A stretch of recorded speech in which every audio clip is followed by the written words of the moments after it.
Bienvenidos a su programa Reflexiones Bíblicas, patrocinado por la Iglesia Adventista del Séptimo Día y creado para contribuir a su plan de lectura diaria de la Biblia. Con ustedes, el pastor Orlando Rosales.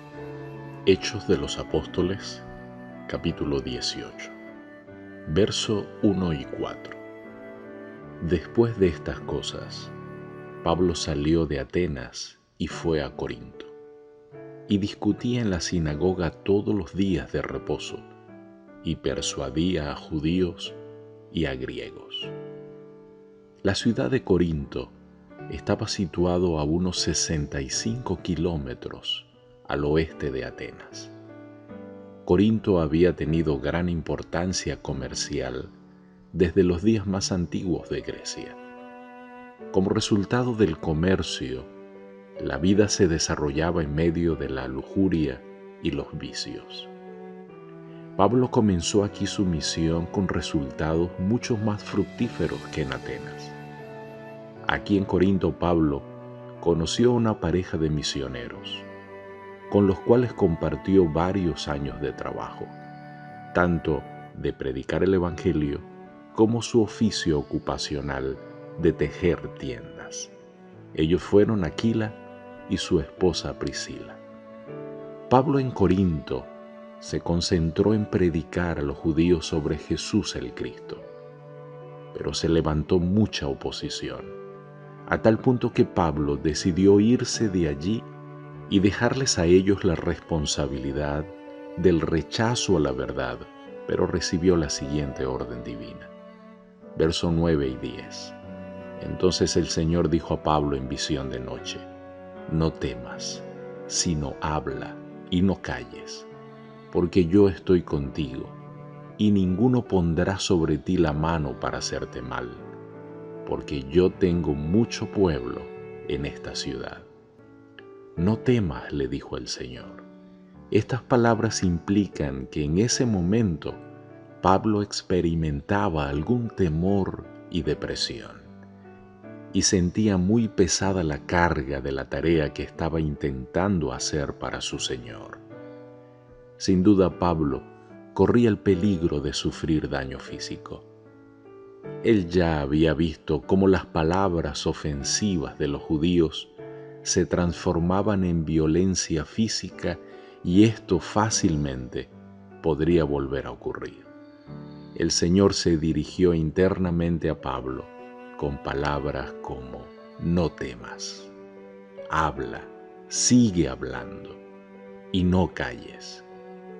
O no empieces a guardar silencio, pudiera ser una buena traducción.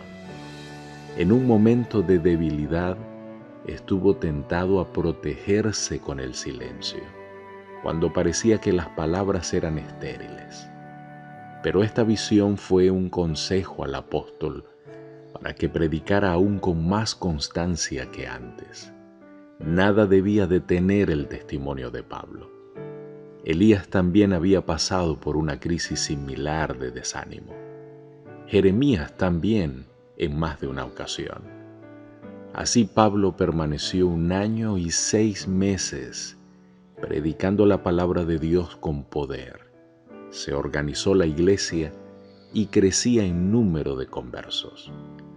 Después de este tiempo, Pablo continuó su gira misionera, pasando por Siria, Cencreas, Éfeso, Cesarea, Antioquía, Galacia, Frigia, consolidando a los creyentes y predicando a Jesús el Cristo.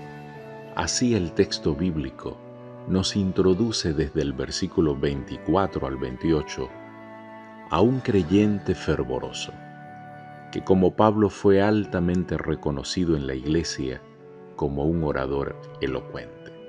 Verso 24 y 25. Llegó entonces a Éfeso un judío llamado Apolos, natural de Alejandría, varón elocuente, poderoso en la Escritura. Verso 25. Este había sido instrumento en el camino del Señor, y siendo de espíritu fervoroso, hablaba y enseñaba diligentemente lo concerniente al Señor, aunque solamente conocía el bautismo de Juan.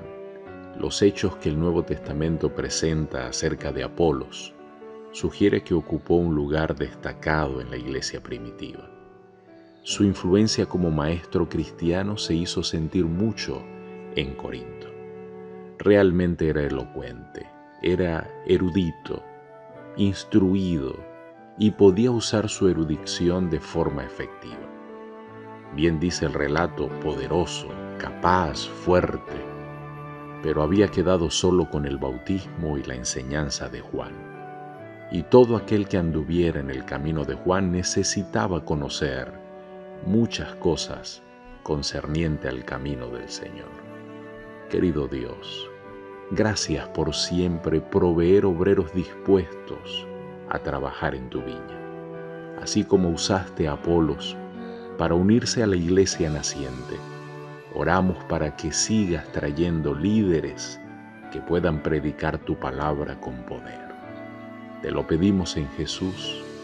Amén. Dios te bendiga.